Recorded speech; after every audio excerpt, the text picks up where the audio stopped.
Okay, here we go. So in case you somehow live under the most isolated rock in the history of the universe, then 2020 has so far not been the best. We started out getting into a staring contest with the Middle East and grappling with the death of Kobe Bryant, all while the Australian Black Summer burned its way through the countryside, killing koalas, kangaroos, and other less important Australian wildlife.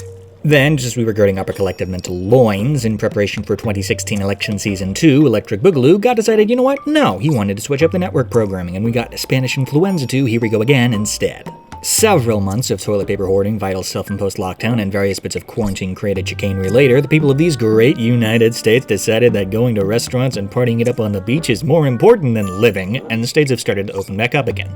This, in turn, was mistaken as a big old "epidemic's over, everyone, back to normal business" klaxon by the dumb and the rich, and now all that time that you and I spent staring at our ceilings, bored out of our skulls, is going to be for naught. The world's political future is uncertain, nobody really knows how bad things are going to get disease or economic-wise, and, oh yes, we still have that election coming up in a couple of months. You know, the one between the orange egotist who can't keep any of his stories straight and the senile old sex offender who's clearly just a puppet for the leadership of the failing DMC. Yeah. 2020's been great. Hey, you know what this is the perfect time for? Random 5 people who I have managed to both somehow successfully get to watch this and also not alienate with my dated complaining and political barbs. This is the perfect time for some nice, quiet, good old-fashioned escapism.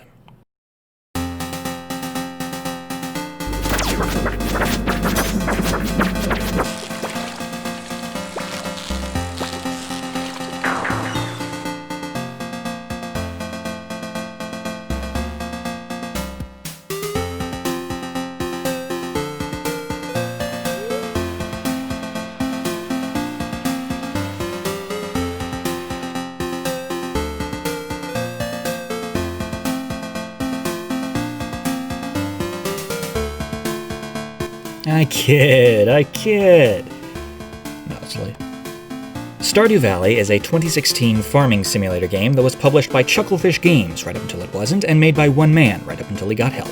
The game overall is a love letter/homage to the Harvest Moon series, and it very much Wait, they're calling it Story of Seasons now?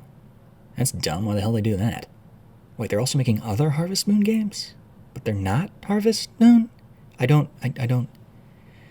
do not understand what is going on. I really don't. I'm just going to keep calling it Harvest Moon and hope everyone understands what I'm talking about, okay? Okay. Unrelated legal screwery aside, the game follows the old Harvest Moon model pretty well, to the point where the original Harvest Moon creator, Yoshihiro Wada, I hope I pronounced that right, loves it and thinks it captures the original spirit of his Harvest Moon games better than the newer titles do. Many other people love the game on its own, without comparing it to or even knowing about its inspiration. The game has a dedicated fanbase, and has overall sold over 10 million copies worldwide. And it's pretty easy to see why. For a start, the game is gorgeous. 2.5D art style filled to the brim with beautiful pixel art. Everything is well crafted and an absolute joy to look at, from the title screen to the backgrounds to the crops you grow and the characters you interact with. In fact, the only ugly thing in the game may well be your character and also the bear, and even those are only a possibility/subjective, respectively. The game also has incredible music. Composed and created by the developer using a program called Propellerhead Reason, the whole soundtrack is an absolute delight. The vast majority of the musical pieces soothe the mind, serving as excellent BRM to your daily activities. But when the songs need to wrench your heartstrings, creep you out, or pump you up, they do so with aplomb. Aplomb? Ablom? It doesn't matter, it's French. But enough about the graphics and the soundtrack. What about the meat of the experience? What about the game? What's it like? What's the plot? How does it play? Where can I pirate it? Well, first off, don't pirate it. This game's actually quite good, and I want creators like its creator to be supported financially. As for the meat of the experience, well, first off, you must make a new character using the player creation menu. It's pretty standard stuff: 2 genders, a variety of clothes, change your hair, change your eyes, change your pants, make your character look however you want. Of course, most people only want their character to look one of 3 ways: like themselves, like eye candy, or like a crime in the eyes of God. I went with a variant on option 2 because the random dice thing threw it up a few years ago and all my Stardew characters have been tweaks on the same basic design ever since. Next, you gotta pick what cat or dog you want, and then you choose your farm. You have 6 farms to choose from. In no particular order, they are Standard, Forest, Hilltop, Riverland, Wilderness, and 4 Corners. Standard is what the game originally shipped with. It's the farming friendliest with the most tiles to till and build upon. This is the vanilla experience. Forest is probably the noob friendliest. You get the least land, but the game throws flowers at you, and you get renewable hardwood every day, so that's pretty useful. Hilltop steals from land for you and fills it with rocks. You break the rocks, and you get stuff. It's pretty simple, and also boring. Wilderness is pretty nice, but it has a small problem, which is, the game sics monsters on you at night. It's supposed to help with combat, but I just find it dumb and slightly stressful. Four Corners is the jack-of-all stats farm that's supposed to cater to the multiplayer the game got several years after it was supposed to. It looks like this, it divides like this, and it annoys me like this. The big rocks and the logs/stumps that require tool upgrades don't seriously hinder movement in other maps, but they block the little paths here, thus irritating me. This is the map I played on for the review, because I was gonna originally do it with friends, but everyone is in a different time zone, and also no one wanted to play with me. Lastly, Riverlands, which is just bad. Each farm supposedly caters towards different playstyles, right? Farming, mining, friend-havingness, and Riverlands is supposed to cater towards fishing. But the cost is a total lack of land to build or farm on, and all the stuff you can catch there can easily be caught elsewhere. There's no permanent benefit to it. At least Hilltop means you don't have to spelunk in the mines, or Wilderness gives you certain item drops from the monsters that also mean you don't have to go into the mines.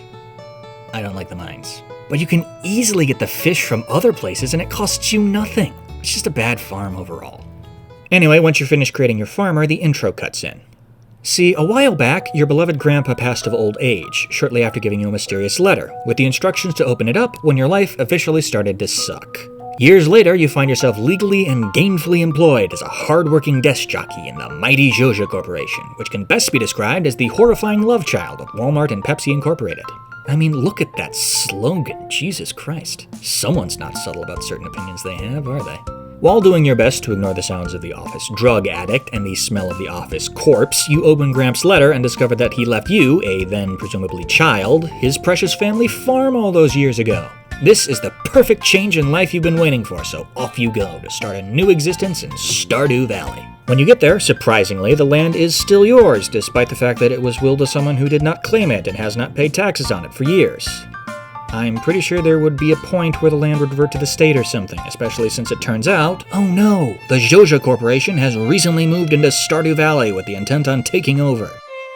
They'd probably do something with the prime real estate practically up for grabs, especially since they prove capable of bending laws to their will.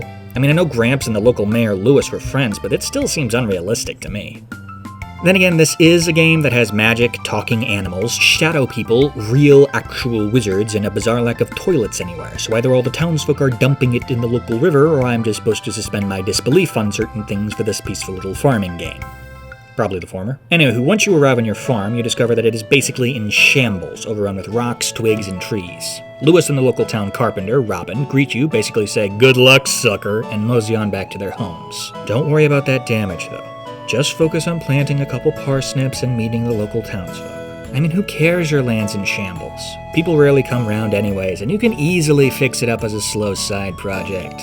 Nobody cares. Nobody cares at all. Nobody cares. Nobody cares. Nobody cares. Nobody cares. I care a great deal. I care immensely, and it bothers me, and I have to fix it right now. Gameplay is relatively simple. You have an energy bar that goes down when you swing tools and stuff like that, and goes up when you drink or eat stuff that replenishes energy.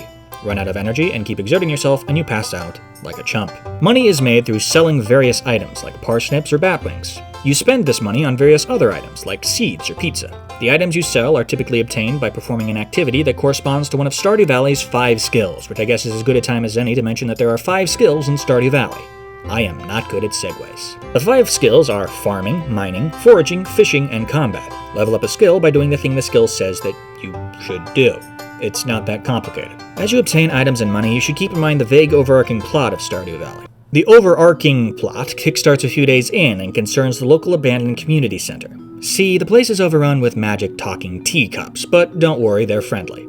They want to help you help them, and in the process help the town. They have various demands of items called bundles. Fill a bundle, get a reward. Fill all the bundles in a group, the room those bundles are in gets spruced up, and the teacups fix something somewhere in town, like the dilapidated greenhouse on your farm or the local mine carts.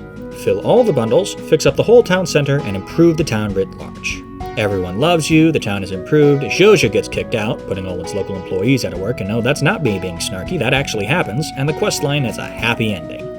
Or you could get a JoJo membership, turn the building into a cola warehouse, and basically doom Stardew Valley to corporate fiefdom forever. Guess which one is the evil choice? If I could give some advice about playing Stardew Valley, it's to not get stressed about the tasks before you. Don't feel pressured or intimidated when it comes to completing something in Stardew Valley. This game is a game for relaxing and repetition. Talk to people, fish some, water your crops, maybe explore the local mines a little. Chip away at things a bit at a time, a day at a time, and soon you'll discover that, hey, you got there after all. You thought that getting to 10 hearts with someone was going to be hard, but you talked to them every day and figured out what they liked and when their birthday was, and soon you have them at max hearts, and thus never have to talk to them again because hearts degrade very, very slowly unless at their max. Don't worry. You'll clear up the farm eventually. You'll upgrade your house eventually.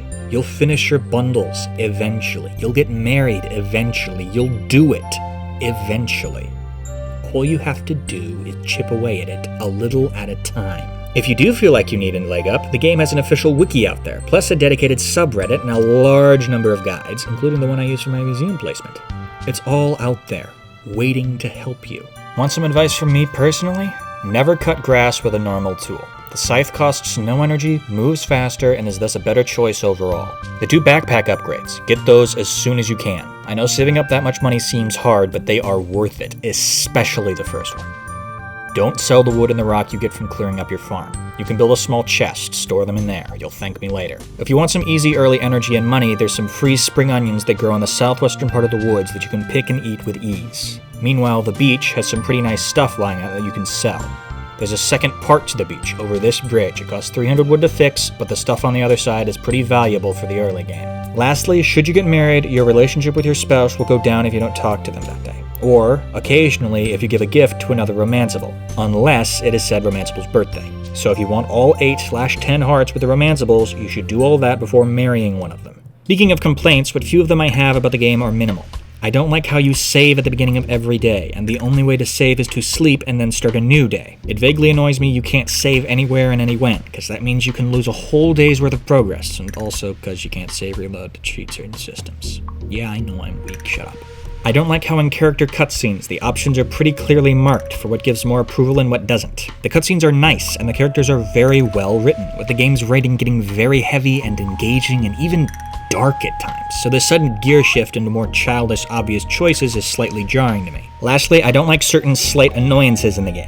Annoyances that get under my skin because they veer into realism and I can't actually argue with them, like how Pierre's general store closes on Wednesday, which would logically be his least popular day and he needs to restock, how Clint the blacksmith closes his labor-intensive services slightly earlier than everyone else, presumably because he's tired of swinging his hammer, how talking to someone while they're doing something gets less heart points than talking to them otherwise, how Robin won't work on festival days, delaying you by a day or so. Oh yeah, there's festivals, several throughout the year.